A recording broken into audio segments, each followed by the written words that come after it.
What's up, guys? This is Ian here, coach of your Ladner Lantern, bringing you guys the weekly recap for week 11 of the NCL, the second to last weekly recap for season 2. I know, sorry, no, not actually, because I'm going to be doing these for the playoff matches as well, but second to last weekly recap for the regular season. There we go.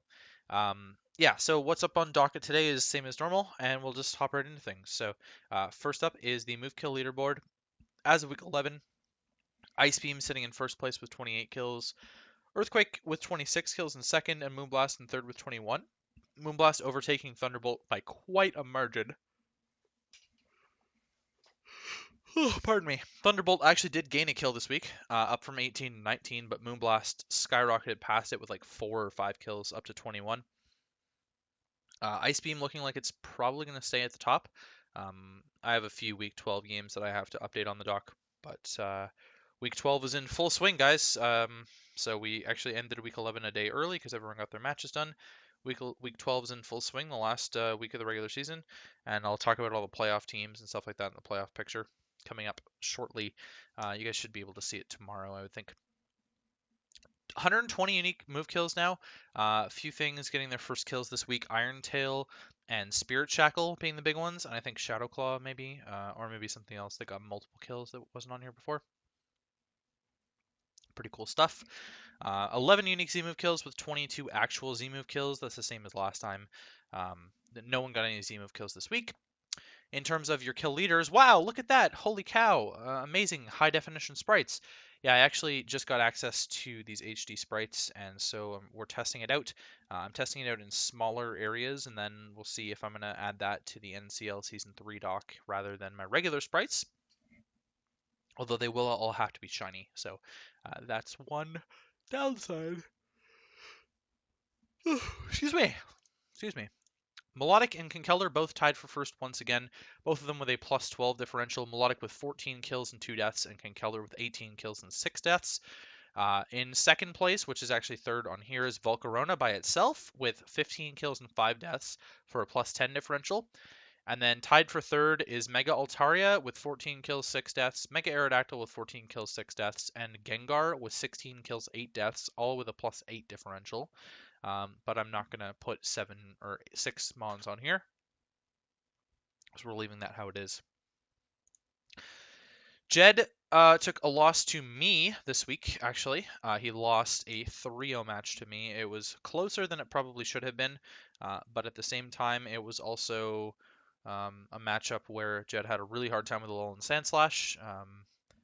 Yeah, he didn't bring a lot of the stuff I was expecting, and Scarf Tornadus was really good prep.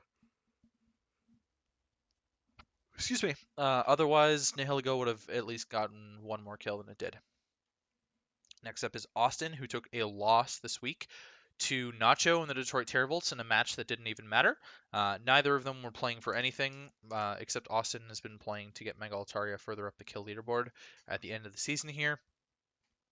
But yeah, again, it was a match that meant nothing, absolutely nothing to both of them. Nacho had already been eliminated, and Austin's already locked into his wildcard spot. Dom, the Cleveland Nest Cavaliers, picking up a big win over Matt and the Green Bay Glasspods this week. Nice 2-0 win. Really close game. And it turns out Extreme Speed from +6 Lanoon does a lot more to a Registeel than I thought it was going to at the end of the game there. It was really safe for him to just click it over and over. Excuse me, as Matt tried to stall out Lanoon at the end of the game. Didn't end up working.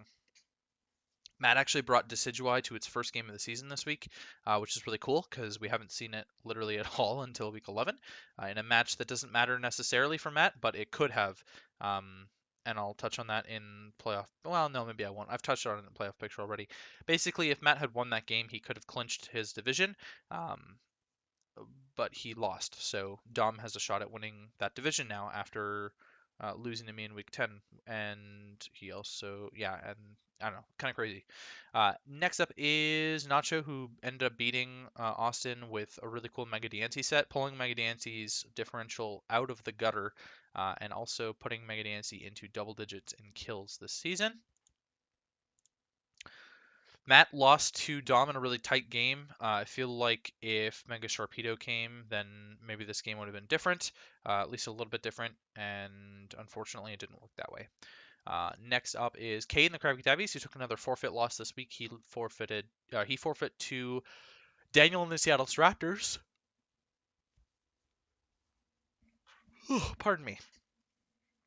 And so he's going to end the season with a 6-6 +1 record next week, as he's clinched his division a long time ago, like week 8 long ago, I think is when he did that, right?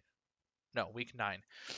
Myself, I picked up a big win over Jed, and actually I slingshot myself into first in the conference and first in the division, and we'll talk about that when we get to Ben. But big win over Jed, honestly. I've been on a little bit of a tear since losing my match against Phil in week 7 in a very disappointing loss, to be honest with you. Losing because of a Thunderfang flinch is just not the way that you want to go out. But we're pulling ourselves back. I finished last season 10-2 +31, and I have a shot to beat that this season, let alone tie it. Tie it or beat it. I still have a chance to beat that record. Next up is Daniel, who took his forfeit win over Cade, and actually, because of that, clinched a playoff spot this week. Because of my victory over Jed, Jed can no longer hit 6 wins, and so Daniel ended up clinching. Really good for Daniel, honestly, after how horrible his start was. Magic picked up a win over Jay in the UNC Wingles this week, actually, his second win of the season.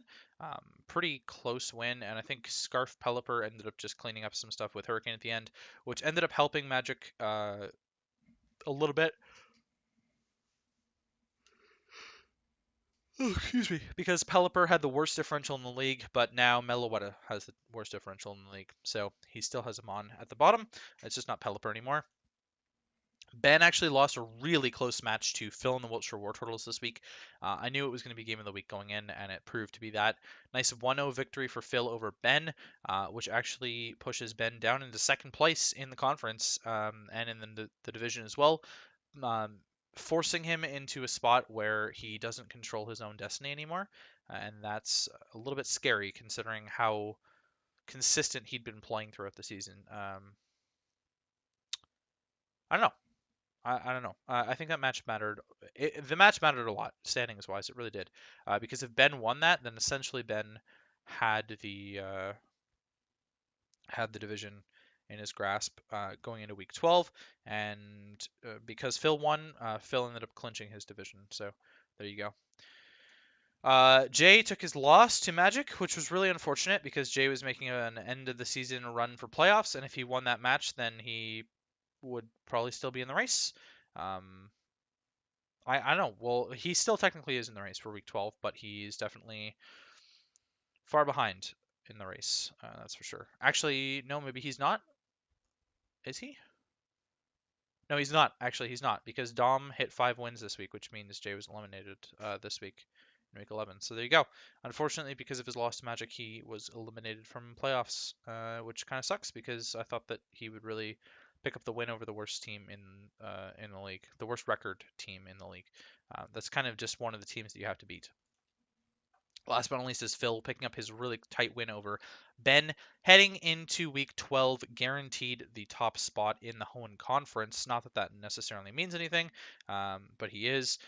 Technically, he has a shot at. No, he doesn't. Never mind. What am I talking about?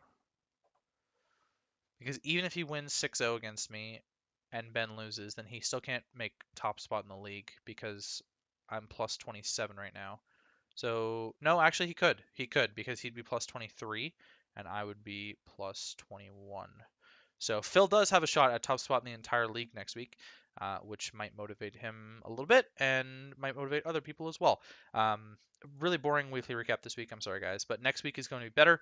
Or actually, next week might not be better. I can't remember the format of this. I don't remember if I actually did one for week 6 and then I did a mid-season recap. I think I might have done that. So just know that there's going to be a week 12 one, and then I'm going to do a regular season recap video. And then you guys will see these regularly for the 3 weeks of playoffs as well, where I will cover all of those. Although we might not do one for the finals. I'm sort of debating about whether or not there's going to be a championship match one. So that's going to be it for me, guys, and I'll catch you guys for playoff picture.